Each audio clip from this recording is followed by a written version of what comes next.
पिछले चंद लेक्चर में हमने ख़ास तौर पे ऑडियो पे बात की। लास्ट 2 लेक्चर्स डेडिकेटेड हमारे ऑडियो के ऊपर थे। हालाँकि ऑडियो या साउंड बिल्कुल टोटली एक अलग सब्जेक्ट है, लेकिन पोस्ट प्रोडक्शन में भी इसका बड़ा एक रोल है। जो साउंड प्रोडक्शन में रिकॉर्ड हो जाए, उसकी एक अलग स्ट्रैटेजी है, एक अलग प्लानिंग है, अलग उसका आप उसका स्टोरी बोर्डिंग में डिसाइड करते हैं, किस तरीके से आपको साउंड किस-किस माइक से, किन-किन लोकेशन से आपको लेना है। लेकिन जब वही साउंड आपके पास पोस्ट प्रोडक्शन में आ जाता है, तो आपके पास बहुत सारी पॉसिबिलिटीज़ हैं उसको फर्दर ट्रीट करने की। हमने लास्ट लेक्चर में बात की थी ब्रॉडकास्ट स्टैंडर्ड लेवल की, तो -12 डीबी हमारा लेवल होता है, और अगर उसके साथ हम प्रॉपर साउंड डिज़ाइन कर रहे हैं और लेयर्स को मिक्स कर रहे हैं, तो किस तरीके से हमने साउंड को मिक्स करना है कि स्मूथली वो आपको सुनाई दे, आपको लेवल ज़्यादा ना जाए। वो सारी चीज़ें हमने लास्ट लेक्चर्स में देखी। अभी फर्दर हम कुछ इफ़ेक्ट्स को एक्सप्लोर करते हैं, और एक और बड़ा ज़बरदस्त इसका ट्रिकी पार्ट कि इसमें किस तरीके से हम अपनी ऑडियो रिकॉर्ड कर सकते हैं। तो इस लेक्चर में हम इसको देखेंगे।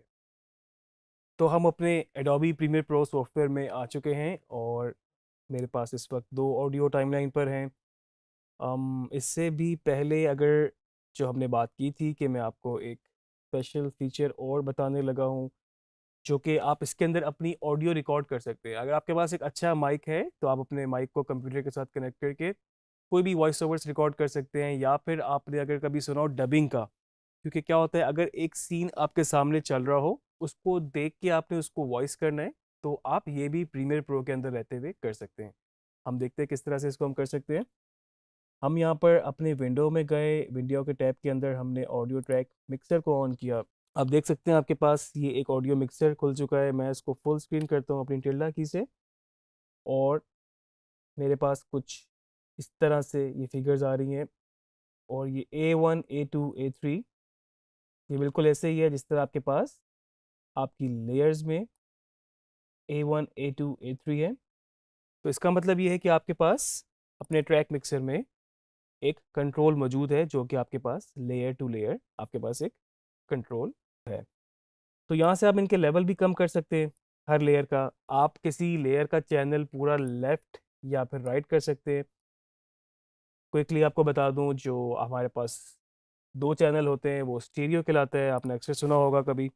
और जो सिंगल चैनल होते हैं वो हमारे पास मोनो कहलाते हैं। तो इनका भी एक अपना एक फ़ायदा आपको आप कह सकते हैं कि ये हो सकता है कि आप इसमें अगर चाहें तो किसी एक स्पेसिफिक ऑडियो को लेफ़्ट की तरफ पैन कर सकते हैं, एक को राइट की तरफ पैन कर सकते हैं, और दोबारा कभी आपको उस पे दोबारा काम करना पड़े, तो आपके पास कंट्रोल है कि आप लेफ़्ट की ऑडियो को अलग ट्रीट कर सकते हैं और राइट की ऑडियो को अलग से ट्रीट कर सकते हैं। अक्सर ड्रामों की डबिंग वगैरह में ये इस्तेमाल होती हैं चीज़ें, क्योंकि एक चैनल पे जहाँ पर मेन डायलॉग होता है, उसको म्यूट कर दिया जाता है और उसकी जगह नई ऑडियो से रिप्लेस कर दिया जाता है।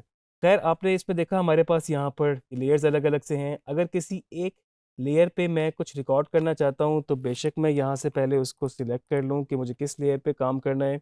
इन, आउट मैं चाहूँ तो यहाँ से हटा सकता हूँ, और मैं कहता हूँ A1 पे ही मैं रिकॉर्ड करूँगा, जहाँ पर मेरा CTI होगा, उस जगह से ये रिकॉर्डिंग स्टार्ट करेगा। तो A1 पे अगर मैंने रिकॉर्ड करना है, यहाँ से मैं इनेबल ट्रैक फॉर रिकॉर्डिंग की ऑप्शन, ये R एक बना हुआ है, इसको ऑन करूँगा, और उसके बाद ये नीचे इस विंडो के मेरे पास रिकॉर्ड की ऑप्शन मौजूद है। मैं इसको प्रेस करूँगा, और इसके बाद मुझे इसको यहाँ से प्ले करना होगा। तो रिकॉर्ड को मैंने प्रेस किया, और जस्ट मैं इसको यहाँ से प्ले करूँगा। आप देख सकते हैं अगर कहीं पर मेरा कर्सर हो, और यहाँ से मैंने प्ले का बटन दबाया, अब हमारी ऑडियो जो है इस वक्त वो रिकॉर्ड हो रही है, और जो भी मैं इस वक्त माइक के अंदर बोल रहा हूँ, वो यहाँ पर प्रीमियर के अंदर रिकॉर्ड हो रहा है। आप इसके ऊपर पूरी कमेंट्री कर सकते हैं, पूरी वॉइस ओवर कर सकते हैं, या फिर आप इसको प्रॉपर ADR कर सकते हैं, जो जिसका मतलब है डबिंग। इसको रोकने के लिए आप यहाँ से स्टॉप करेंगे। जैसे कि हमने अपना A1 लेयर सिलेक्ट की थी, तो आप देख सकते हैं A1 के ऊपर ये ऑडियो रिकॉर्ड हो अब चुकी है। हमारी ऑडियो जो है इस वक्त वो रिकॉर्ड हो रही है, और जो भी मैं इस वक्त माइक के अंदर बोल ये बड़ा आसान है आपके लिए कि आपने किसी भी सीन के ऊपर कोई बात करनी हो, आप उसकी वो कर सकते हैं। अगर आप अपना एडिट रफ कर रहे हैं, तो मे बी आप कोई रेफरेंस के लिए वॉइस ओवर डॉक्यूमेंट्री के लिए रिकॉर्ड कर सकते हैं, और आप चाहें तो बिल्कुल फाइनल वॉइस ओवर भी रिकॉर्ड कर सकते हैं। हम बात करने लगे थे इफ़ेक्ट्स के ऊपर। ऑडियो के इफ़ेक्ट, हमने वीडियो के इफ़ेक्ट को एक्सप्लोर किया, ऑडियो के इफ़ेक्ट भी हमारे पास सेम उसी तरह से ऑडियो इफ़ेक्ट के अंदर मौजूद हैं। यहाँ से हम इसको अगर ड्रॉप डाउन मेन्यू में जाएं इसके तो हमारे पास बहुत सारे ऑप्शंस मौजूद हैं, जिसमें हमारे पास डिले है, एको है, रिवर्ब है, कोई स्पेशल है इफ़ेक्ट्स हैं, हमारे पास इसका इक्वलाइज़र है। तो बहुत सारे इफ़ेक्ट्स हैं, मैं चाहूँगा आप इनको भी इसी तरह एक्सप्लोर करें जिस तरह से आपने वीडियो के इफ़ेक्ट्स को किया था। कुछ हम यहाँ पे ज़रूर ट्राई करते हैं, मिसाल के तौर पे हम यहाँ पर डिले ट्राई करते हैं और मेरे पास ये डिले का इफ़ेक्ट है। किसी भी इफ़ेक्ट को कंट्रोल करने के लिए हमारे पास इफ़ेक्ट कंट्रोल है और आप देख सकते हैं इसके ऊपर डिले मैंने अप्लाई किया था। जिस तरह ये क्लिप अगर सिलेक्ट है अभी, तो आपके पास यहाँ पर डिले की ऑप्शन आ जाएगी। अगर मैं इसको प्ले करूँ इस वक़्त, जो फिल्म मेकिंग की, पोस्ट प्रोडक्शन की, या वीडियो एडिटिंग की, या वीडियो एडिटिंग की, जो हमेशा से सेम ही हर सॉफ्टवेयर वही। तो आप ये सुन सकते हैं कि इस वक्त ये बिल्कुल इसको रिपीट कर रहा है। मेरे पास फर्दर इसके पैरामीटर्स है, अगर मैं चाहूँ तो इनको चेंज कर सकता हूँ। फिर से रिपीट करना हर सॉफ्टवेयर वही, फिर से रिपीट करना सॉफ्टवेयर कोई भी अवेलेबल। मैं इससे पहले आपको ये बगैर इफ़ेक्ट के सुना दूँ, क्योंकि ये मेरी ही ऑडियो है तो आपको कन्फ्यूजन ना हो। एक बात मैं आपको फिर से रिपीट करना चाहता हूँ कि आपके पास सॉफ्टवेयर कोई भी अवेलेबल हो, जो फिल्म मेकिंग की, पोस्ट प्रोडक्शन की, या वीडियो एडिटिंग की, जो कन्वेंशंस हैं वो हमेशा से सेम ही रहेंगी। ठीक है जी, ये ऑडियो थी और जब हमने इस पे डिले का इफ़ेक्ट अप्लाई किया, एक बात मैं आपको फिर से रिपीट करना चाहता हूँ, आप फर्दर इसमें से प्ले अराउंड कर सकते हैं इसके साथ। एक बात मैं आपको फिर से रिपीट करना चाहता हूँ, आपके पास सॉफ्टवेयर कोई भी अवेलेबल हो, जो फिल्म मेकिंग, मैं आपको फिर से रिपीट करना चाहता हूँ। अब देख सकते हैं कि अक्सर फ़िल्मों में ये चीज़ें रिपीट हो रही होती हैं। बाज़ दफ़ा एज़ अ इफ़ेक्ट के तौर पे बिल्कुल आप इसको आवाज़ में एक एको डिले लाने के लिए यूज़ कर सकते हैं। मल्टी टैप डिले, इसका फ़ंक्शन भी ऑलमोस्ट सेम है, इसमें आपके पास ऑप्शंस ज़्यादा हैं। एक बात मैं आपको फिर से रिपीट करना चाहता हूँ, आपके पास सॉफ्टवेयर कोई भी अवेलेबल हो, जो फिल्म मेकिंग की, पोस्ट प्रोडक्शन की, या वीडियो एडिटिंग की, जो कन्वेंशंस हैं वो हमेशा से सेम है। तो ये इस तरह के आपके पास कुछ इफ़ेक्ट्स हैं। बाकी अगर इसमें मैं बात करूँ फर्दर ऑडियो को ट्रीट करने की, तो आपके पास एक इक्वलाइज़र है, जो आपके पास 10 बैंड्स, 20 बैंड्स, 30 बैंड्स। इसका मतलब क्या है कि आपके पास इसकी बेस से लेके ट्रेबल तक और इसके इन बिटवीन जो भी है उसको भी आप कंट्रोल कर सकते हैं। इसकी क्वालिटी को एनहांस करने के लिए इफ़ेक्ट कंट्रोल विंडो में ये शो हो रहा है आपको। 20 बैंड्स वाला मैंने ये लगाया था, इसको मैं अगर एडिट करूँ तो आप देख सकते हैं ये 20 बैंड्स मेरे पास यहाँ पे शो हो रहे हैं। इनको मैं मैनुअल भी कर सकता हूँ, कुछ प्रीसेट ऑलरेडी बने हुए हैं बाय डिफ़ॉल्ट, इसमें आप देख सकते हैं। और अगर मैं आपके सामने इसको अगर चेंज करूँ तो आप देख सकते हैं कि फिल्म मेकिंग की, पोस्ट प्रोडक्शन की, या वीडियो एडिटिंग की, जो कन्वेंशंस हैं वो तो आप देख सकते हैं कि राइट साइड पे इस वक्त मेरे पास ट्रेबल है इसकी और लेफ्ट पे बेस है। अगर बेस को मैं ज़्यादा या कम करता हूँ तो क्या इम्पैक्ट होगा? हमेशा से सेम ही रहेंगी। हर सॉफ्टवेयर वही काम कर सकता है जो कि दूसरा सॉफ्टवेयर भी कर सकता है। कुछ टूल्स डिफरेंट हो सकते हैं, कुछ कीज़ डिफरेंट हो। तो ये वैल्यूज़ जो अभी मैंने आपके सामने इतनी ज़्यादा चेंज कर दी, नॉर्मली इतनी करते नहीं हैं, और ये मैं इस वक्त इसलिए कर रहा हूँ ताकि आप लोगों को एक वाज़ेह किस्म का डिफरेंस नज़र आ जाए। नहीं तो आप इसको बिल्कुल स्लाइटली इस तरह करेंगे जितना आपको सूट करता है। जैसे कि मैंने पहले भी आप लोगों को बताया था कि ऑडियो का काम करते वक्त आपको अपने मीटर्स पे नज़र रखनी है, लेवल्स के ऊपर नज़र रखनी है और साथ-साथ अपने कानों को भी ट्यून करना है कि आप सुन भी रहे होंगे। आप डिसाइड नहीं कर सकते कि अभी कौन-सा पैरामीटर कितने उस पे जाएगा, कितनी वैल्यू होगी, तो जाके वो चीज़ आपके मतलब की होगी या जो आपको आउटपुट चाहिए उस तरह से होगी। आपको साथ-साथ सुनना है, आपको मीटर्स पे नज़र रखनी है और आपको साथ-साथ उसमें फर्दर चेंजेस करते रहनी है जब तक आपकी डिज़ायर्ड आउटपुट अचीव ना हो जाए। एक बड़ा कॉमन मसला हमारे पास ऑडियो में आता है, जो कि है नॉइज़ का। अक्सर रिकॉर्डिंग के वक़्त नॉइज़ आ जाती है बीच में। इससे मतलब ये है कि पीछे कोई हिस आ रही हो, कोई कंटीन्यूअस कोई एसी चल रहा हो या कोई ट्रैफ़िक की साउंड हो, कुछ भी हो, तो आप पोस्ट प्रोडक्शन में काफ़ी हद तक उसको बेहतर कर सकते हैं। आप उस नॉइज़ को कम कर सकते हैं। तो प्रीमियर में भी ये कुछ ऑप्शन मौजूद हैं, लेकिन जैसे कि हमने पहले बात की कि एडोबी प्रीमियर प्रो के साथ फर्दर जो इसका सूट है उसमें और भी बहुत ज़बरदस्त सपोर्टिंग सॉफ्टवेयर्स हैं। वीडियो एडिटिंग की अगर हम बात करें तो हमारे पास आफ्टर इफेक्ट भी है, हमारे पास और भी सॉफ्टवेयर्स हैं, फोटोशॉप वगैरह भी काफ़ी अच्छा एक सॉफ्टवेयर है डिज़ाइनिंग का, जो कि किसी तरह इंटरलिंक होता है जब आप मोशन ग्राफिक्स वगैरह करते हैं। इसी तरह से ऑडियो के लिए आपके पास मौजूद है एडोबी ऑडिशन। ऑडिशन में आप पूरा sound design, sound effects, treatment वगैरह जितना भी आपका हम यहाँ पे देख रहे हैं वो बहुत बेहतर तरीके से उस पे कर सकते हैं। सिंस ऑडिशन जो है हमारा मेन सब्जेक्ट इस वक्त नहीं है, हम सिर्फ इसका एक आध फीचर देख लेते हैं किस तरीके से करते हैं। रेस्ट मैं चाहूँगा कि आप उसको खुद भी प्रैक्टिस करें और खुद भी इसको मैक्सिमम एक्सप्लोर करें। अभी हम उसमें इसका एक बेस्ट फीचर है हमारे पास जो कि हम अक्सर यूज़ करते हैं, वो है नॉइस रिडक्शन का। तो हम उसको ज़रा एक्सप्लोर करते हैं कि हम एडोबी ऑडिशन के अंदर से किस तरह से नॉइस रिडक्शन कर सकते हैं। तो अभी मेरे पास ये एक ऑडियो है जिसमें अगर मैं इसको प्ले करूं तो इसके अंदर एक डिस्टॉर्शन कंटिन्यूस चलती जा रही है। हर सॉफ्टवेयर वही काम कर सकता है जो कि दूसरा सॉफ्टवेयर भी कर सकता है। कुछ टूल्स डिफरेंट हो सकते हैं, कुछ कीज़ डिफरेंट हो सकती हैं, लेकिन जो बेसिक कन्वेंशन है वो हमेशा से सेम ही रहेंगी। तो आप देख सकते हैं इसमें एक पीछे कंटिन्यूस डिस्टॉर्शन, एक नॉइस चल रही है।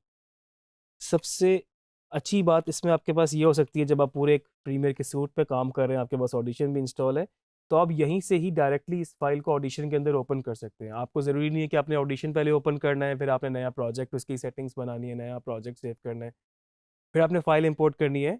ऐसा आपको कुछ भी नहीं करना पड़ेगा। आप यहीं से जाके इसी सेम फाइल को ऑडिशन के अंदर ओपन कर लेंगे और फर्दर उस पर काम फौरी स्टार्ट कर सकते हैं।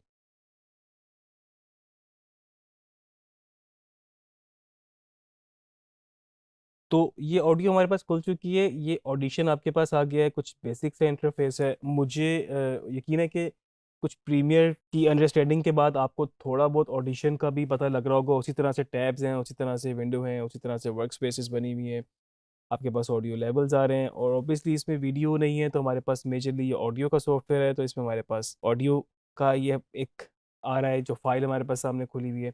वही कीज़ हैं, स्पेस बार से प्ले, JKL, IO भी हम यूज़ कर सकते हैं इन और आउट पॉइंट के लिए। एक बात मैं आपको फिर से रिपीट करना चाहता हूँ कि आपके पास सॉफ्टवेयर कोई भी अवेलेबल हो जो फिल्म मेकिंग की तो आप देख सकते हैं जो पीछे इसमें डिस्टॉर्शन, पीछे नॉइज़ आ रही है। आपने सबसे पहला काम क्या करना है, आपने इसको ज़ूम इन करके कुछ वो वाला पोर्शन देखना है जहाँ पर आपको वो नॉइज़ आप सिलेक्ट कर सकें। मिसाल के तौर पे ये एक एम्प्टी एरिया है और ऑब्वियसली इसमें वो डिस्टॉर्शन, वो नॉइज़ है। मैंने इसको यहाँ पर माउस से क्लिक करके सिलेक्ट किया और ये माउस छोड़ा। मैं इसको स्पेस बार प्रेस करूँगा तो प्ले करके इस एरिया को सुन सकता हूँ। हर सॉफ्टवेयर वही तो आप देख सकते हैं कि ये इस वक्त सिर्फ वो नॉइस वाला एरिया है। तो हमने बेसिकली करना क्या है कि इसको बताना है कि ये नॉइस जो हमने सिलेक्ट की है इस वक्त, ये यहाँ से आपने इस फाइल में से रिड्यूस करनी है मैक्सिमम जितना हम कर सकते हैं। मैं यहाँ से इफ़ेक्ट के उसमें जाऊँगा और यहाँ पर मेरे पास noise reduction, capture noise print हम करेंगे। शॉर्ट की Shift P है इसकी। इसका मतलब ये है कि ये नॉइस प्रिंट इसने कैप्चर कर लिया, मतलब इसने अपने पास इसको सेव कर लिया। इसको ओके करेंगे। अब इसने आगे जो फर्दर काम करना है, जब इसको इफेक्ट को हमने अप्लाई करना है, तो इसने इस नॉइस जो इसने अभी कैप्चर किया है, इस प्रिंट को, इसको इसमें से इसने रिड्यूस करना है या निकालना है। और हमें पूरी ऑडियो में से निकालना है, तो हमने Ctrl+A से हमने सारी ऑडियो सिलेक्ट कर ली। आप इसको -B करके देख सकते हैं, सारी ऑडियो सिलेक्ट है। तो सिलेक्शन के बाद आप फिर से इफेक्ट में जाएंगे और नॉइस रिडक्शन में जाके आपके पास है नॉइस रिडक्शन प्रोसेस। Ctrl+Shift+P इसकी शॉर्ट की है, इसको मैं क्लिक करूँगा, आपके पास फर्दर कुछ इस तरह की विंडो खुल जाएगी। तो ये दो ऑप्शंस हैं जिन पे आपने काम करना है। एक तो ये नॉइस रिडक्शन की आपको परसेंटेज दे रहा है और दूसरा आपको रिड्यूस बाय की ऑप्शन है आपके पास। तो इसको अगर मैं यहाँ पर जितना मैक्सिमम जाता जाऊँगा, नॉइस उतनी ज़्यादा रिमूव होती जाएगी। हम इसको यहाँ से प्रीव्यू भी कर सकते हैं। एक बात मैं आपको फिर से रिपीट करना चाहता हूँ कि आपके पास सॉफ्टवेयर कोई भी अवेलेबल फर्दर हम चाहें तो इसमें चेंज कर सकते हैं। हो जो फिल्म मेकिंग की तो आपने इस नॉइस रिडक्शन को जितना आगे लेके जाते जाएंगे तो वो नॉइस उसमें से निकलती जाएगी। लेकिन बड़ी इंपॉर्टेंट चीज़, इसके साथ साथ आपकी जो ओवरऑल ऑडियो है उस पे भी थोड़ा सा इम्पैक्ट आता जाएगा। वो अगर आप नोट करें, साउंड थोड़ी सी उसकी फ्रीक्वेंसी बदलती जाएगी और वो थोड़ी सी एक रोबोटिक सी साउंड होती जाएगी। तो आपने उसको एक इतनी हद तक करना है कि वो बहुत ज़्यादा अगर करेंगे तो फिर वो आवाज़ पे इम्पैक्ट ना हो, ख़राब ना हो। तो आप उसको इस हद तक करेंगे कि आप के लिए वो ऑडियो थोड़ी सी बेशक नॉइस रह भी जाए, बिल्कुल क्रिस्टल क्लियर ना हो, लेकिन आप उसको जितना इन्हेंस कर सकते हैं बेसिकली उतना आप उसको कर सकें। हम यहाँ से फिर प्रीव्यू करेंगे। पोस्ट प्रोडक्शन की या वीडियो एडिटिंग की जो कन्वेंशंस हैं वो हमेशा से सेम ही रहेंगी। हर सॉफ्टवेयर वही काम कर सकता है जो कि दूसरा सॉफ्टवेयर भी कर सकता है। तो हम यहाँ से इसको अप्लाई करते हैं। अब आप देख सकते हैं कि आपके पास इस वक्त बीच में से जो नॉइज़ थी वो काफ़ी हद तक निकल गई। आप इसको प्रीव्यू कर सकते हैं। हर सॉफ्टवेयर वही काम कर सकता है जो कि दूसरा सॉफ्टवेयर भी कर सकता है। कुछ टूल्स डिफरेंट हो सकते हैं, कुछ कीज़ डिफरेंट हो सकती हैं, लेकिन जो बेसिक कन्वेंशन है वो हमेशा से सेम ही रहेंगी। तो ये इस वक्त इसमें से काफ़ी हद तक नॉइज़ निकल चुकी है। आपने नोट किया हो थोड़ा सा डायलॉग वाला जो हमारी मेन नरेशन है उस पर भी फ़र्क पड़ गया है, लेकिन जो मेन मकसद था नॉइज़ रिडक्शन का वो इस वक्त पूरा हो चुका है। आप इसको यहाँ से सेव करेंगे, कंट्रोल एस, और जब आप अपने प्रीमियर में वापस जाएंगे तो आपका वहाँ पर ऑडियो चेंज हो चुकी होगी, क्योंकि आप इस तरह से काम कर रहे होते हैं कि वो साथ साथ ही उस पर चेंज करता रहता है। एक मैं आपको इसमें इसको ख़त्म करने से पहले मैं आपको एक टिप और दे दूं कि जब भी आप इस तरह का काम करें, आप दूसरे किसी सॉफ्टवेयर में, साथ सपोर्टिंग जो सॉफ्टवेयर है एडोबी के, उस पर काम करें, तो आप अपनी जिस लेयर पे काम कर रहे हैं, जिस क्लिप पे आप काम कर रहे हैं, आप उसको सेफ साइड के लिए डुप्लीकेट कर लें। ऑल्ट के साथ मैं इसको ट्रैक करूँगा तो मेरे पास सेम इसकी कॉपी बन जाएगी। इसका फ़ायदा आपको ये होता है कि आप डुप्लीकेट करने के बाद जो सेकंड आपने कॉपी बनाई है, आप उसके ऊपर चेंजेस करें, उसके ऊपर एक्सपेरिमेंट कर सकते हैं। क्योंकि अगर आपसे कुछ गड़बड़ हो जाए, कोई इफ़ेक्ट ज़्यादा हो जाए, कोई वैल्यू कम हो जाए और आपकी ऑडियो ख़राब हो जाए, तो आपके पास एक बैकअप मौजूद रहेगा, जिसकी जो आपने डुप्लीकेट किया था, आप उस पे दोबारा से फिर काम कर सकते हैं। तो ये तो हमने देखा नॉइज़ रिडक्शन का तरीका। आप इसके बाद अगर आप डुप्लीकेट करेंगे, आप इस लेयर को आप डिसेबल कर दें ताकि एक लेयर जो आपकी है उस पे आप फर्दर फाइनल उसको कर सकें। बाकी कोई ट्रीटमेंट आपने यहाँ से प्रीमियर से करना हो, आप यहाँ से भी कर सकते हैं, ऑडिशन से भी कर सकते हैं। ऑडिशन में आप फर्दर चीज़ें एक्सप्लोर करें। सिर्फ नॉइस रिडक्शन इसका ही नहीं, इसके बहुत सारे और भी फीचर मौजूद हैं। आप फर्दर चाहें तो इसको एक्सप्लोर करें और बाकी पॉसिबिलिटीज़ भी देखें। तो ये थी हमारी ऑडियो की कुछ इफ़ेक्ट्स, साथ में हमने कुछ ऑडिशन का भी इंटरफेस देखा, नॉइस रिडक्शन देखी। ऑडियो बहुत बड़ा सब्जेक्ट है, प्रोडक्शन की ऑडियो अलग है, पोस्ट प्रोडक्शन में आपको अलग तरीके से ट्रीट करनी है। कुछ बेसिक चीज़ें माइंड में रखें। आपके पास जो ब्रॉडकास्ट स्टैंडर्ड लेवल है -12 dB होता है, आपने उसी के आसपास ऑडियो को बैलेंस करना है। अपना साउंड डिज़ाइन प्लान करें। कोई भी ऑडियो ज़्यादा लेवल या कम लेवल की ना हो, पर्पसली हो तो फिर तो ठीक है। अगर एक ऑडियो का लेवल आपको चाहिए ज़्यादा, मिसाल के तौर पे एक इम्पैक्ट आपको बहुत ज़्यादा चाहिए नॉर्मल डायलॉग, नॉर्मल नरेशन से, तो अपने साउंड डिज़ाइन में उसको इस तरीके से प्लान करें कि बाकी लेवल जो है वो आपका -12 है तो दूसरा आपके उससे थोड़ा सा ऊपर चला गया, या ओवरऑल बाकी कम है तो वो -12 आपका पीक पे चला गया। प्रैक्टिस करते रहें, चीज़ों को देखते रहें, समझते रहें। आगे हम मज़ीद चीज़ों पे डिस्कस करेंगे।